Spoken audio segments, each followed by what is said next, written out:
আজকের গল্প কুন্তিকৃত শ্রীকৃষ্ণ স্তব।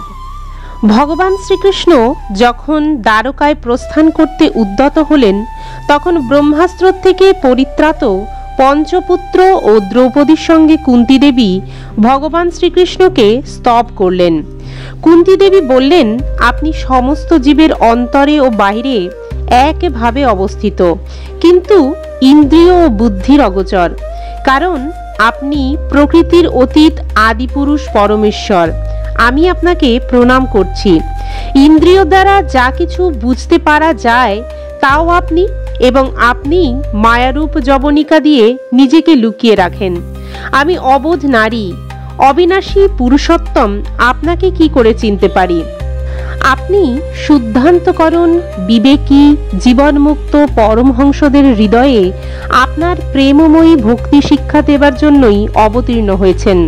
তাহলে আমার মতন অল্প বুদ্ধি নারী আপনাকে কি করে চিনতে পারবে? আপনি শ্রীকৃষ্ণ, বসুদেব, দেবকী নন্দন, নন্দগোপের আদরের দুলাল। আপনাকে বারংবার প্রণাম।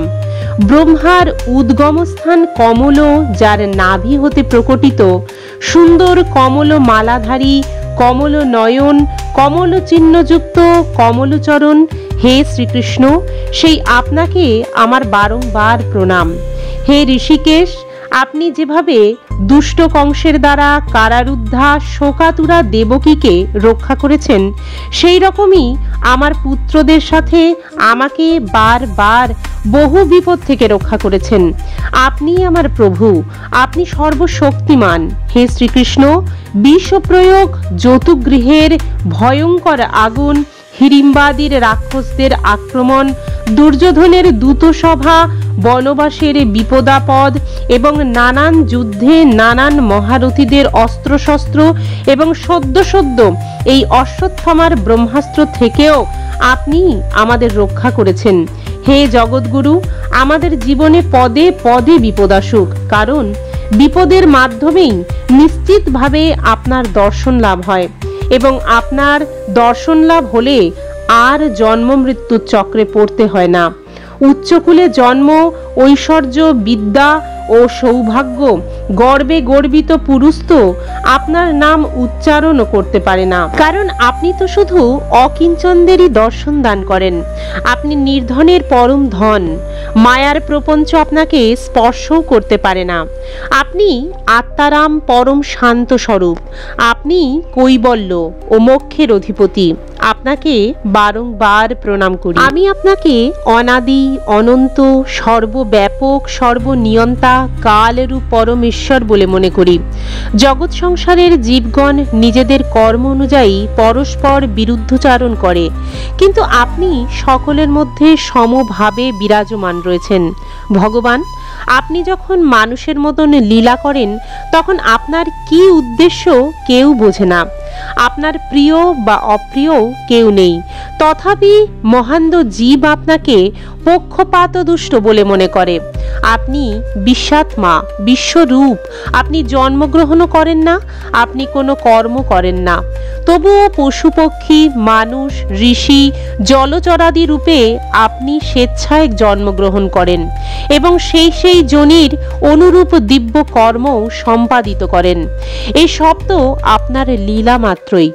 শৈশব লীলায় আপনি যখন দুধের ভাণ্ড ভেঙে যশোদামাকে শিক্ষা দিলেন, আর তিনি আপনাকে বাঁধবার জন্য হাতে দড়ি নিয়েছিলেন, তখন ভয়ে আপনার দু চোখ দিয়ে অশ্রু গড়াতে লাগলো।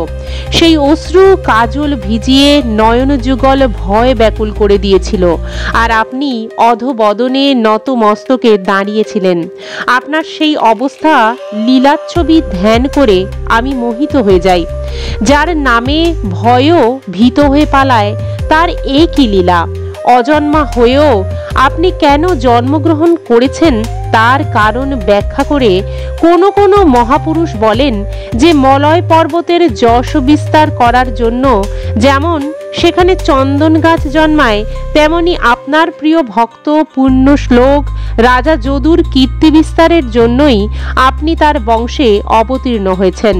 আবার কেউ কেউ বলে যে বসুদেব ও দেবকী পূর্ব জন্মে সুতপা ও বৃষ্ণিরূপে আপনার থেকে এই বর লাভ করেছিলেন, সেই জন্যই অজন্ম হওয়া সত্ত্বেও জগৎ কল্যাণের কারণে এবং অসুর নাশের জন্য তাদের পুত্ররূপে জন্মগ্রহণ করেছেন। কেউ কেউ আবার এই কথাও বলে যে এই পৃথিবী দৈত্যভারে সমুদ্রে মজ্জমান হয়ে টলমল করছিল, পীড়িত হচ্ছিল, তখন ব্রহ্মার প্রার্থনায় সেই ভার হরণের জন্য আপনি আবির্ভূত হয়েছেন। কোন কোন মহাপুরুষ আবার একথাও বলেন যে জীব সকল এই সংসারে অজ্ঞান, কামনা ও কর্ম বন্ধনে পড়ে কষ্ট পাচ্ছে, সেই সব জীবের কল্যাণার্থে শ্রবণ ও স্মরণযোগ্য লীলা করবার জন্যই আপনি অবতার গ্রহণ করেছেন। ভক্তগণ বারবার আপনার চরিত্রলীলা শ্রবণ করেন, গান করেন, কীর্তন করেন এবং স্মরণ করে আনন্দিত হয়ে থাকেন। তারা অচিরেই আপনার সেই চরণ কমলের দর্শন লাভ করেন, যার দর্শনে পুনঃ পুনঃ জন্ম মরণ প্রবাহ চিরতরে শেষ হয়। হে ভক্ত বাঞ্ছা কল্পতরু প্রভু, আপনি কি আজ আপনার আশ্রিত ও স্বজনদের ছেড়ে চলে যেতে চাইছেন? আপনি জানেন যে আপনার চরণ কমল ছাড়া আমাদের আর কোনো আশ্রয় নেই। পৃথিবীর নৃপতি কুলে তো আমরা সব শত্রু হয়ে গিয়েছি। প্রাণবায়ুর অবর্তমানে ইন্দ্রিয়গণ যেমন শক্তিহীন হয়ে যায়, সেই রকমই আপনার অদর্শনে যাদব বা আমার পুত্র পাণ্ডবদের নাম অথবা রূপের কি অস্তিত্ব আছে? হে গদাধর, এখন আপনার ধ্বজ বজ্রাঙ্কুশ লক্ষণ চরণ চিহ্নাঙ্কিত এই হস্তিনাপুর ভূমি যে শোভা ধারণ করেছে, আপনি চলে গেলে এই শোভা আর থাকবে না। আপনার কৃপা দৃষ্টিতেই এই দেশ সুপক্ষ ফসল ও লতা বৃক্ষে সুসমৃদ্ধ হচ্ছে।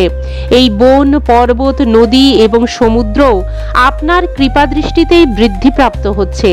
আপনি জগতের প্রভু, বিশ্বাত্মা ও বিশ্বরূপ। আত্মীয় যাদবগণ ও পাণ্ডবগণের মধ্যে আমার সুদৃঢ় মমতা বন্ধন জড়িয়ে গেছে। এই স্নেহ বন্ধন আপনি দূর করে দিন। হে শ্রীকৃষ্ণ, গঙ্গা যেমন তার জলপ্রবাহকে অবিচ্ছিন্নভাবে সমুদ্রে প্রবাহিত করেন, তেমনি আমার মতিও যেন অন্য বিষয় থেকে নিবৃত্ত হয়ে সাক্ষাৎ আপনাতেই অবিচ্ছিন্ন অনুরাগ প্রবাহ বহন করে। হে শ্রীকৃষ্ণ, অর্জুনের প্রিয় সখা, যদুকুল শিরোমণি, আপনি পৃথিবীর ভারস্বরূপ রাজবেশধারী দৈত্যদের দহনের জন্য অগ্নিতুল্য। আপনার শক্তি অনন্ত। হে গোবিন্দ, আপনার এই অবতার গোব্রাহ্মণ দেবগণের দুঃখ নিবারণের জন্যই হয়েছে। হে যোগেশ্বর, হে জগৎগুরু, আমি আপনাকে প্রণাম করছি। এইভাবে কুন্তী দেবী অতীব মধুর বাক্যের দ্বারা ভগবানের অধিকাংশ লীলার বর্ণনা করলেন। এইসব শুনে ভগবান শ্রীকৃষ্ণ কুন্তী দেবীকে নিজ মায়া দ্বারা মোহিত করে যেন মৃদু মৃদু হাস্য করতে লাগলেন। তিনি কুন্তীকে বললেন, আচ্ছা তাই হবে, এবং রথ থেকে নেমে তিনি হস্তিনাপুরের দিকে প্রবেশ করলেন। এই ছিল আজকের গল্প। আজকের গল্পটা যদি আপনাদের ভালো লেগে থাকে তাহলে আপনাদের প্রিয়জনদের সাথে গল্পটা অবশ্যই শেয়ার করে দেবেন এবং একটা লাইক দিয়ে কমেন্টস করে আপনাদের মতামত জানাতে আমাকে ভুলবেন না। এই রকম আরো অনেক পৌরাণিক কাহিনী জানবার জন্য আমাদের চ্যানেল ডিভাইন গ্লোকে অবশ্যই সাবস্ক্রাইব করে পাশের বেল বাটনটা প্রেস করে দেবেন। তাহলে আমি যদি কোনো নতুন ভিডিও আপলোড করে থাকি তার নোটিফিকেশনগুলো আপনাদের কাছে খুব সহজেই পৌঁছে যাবে।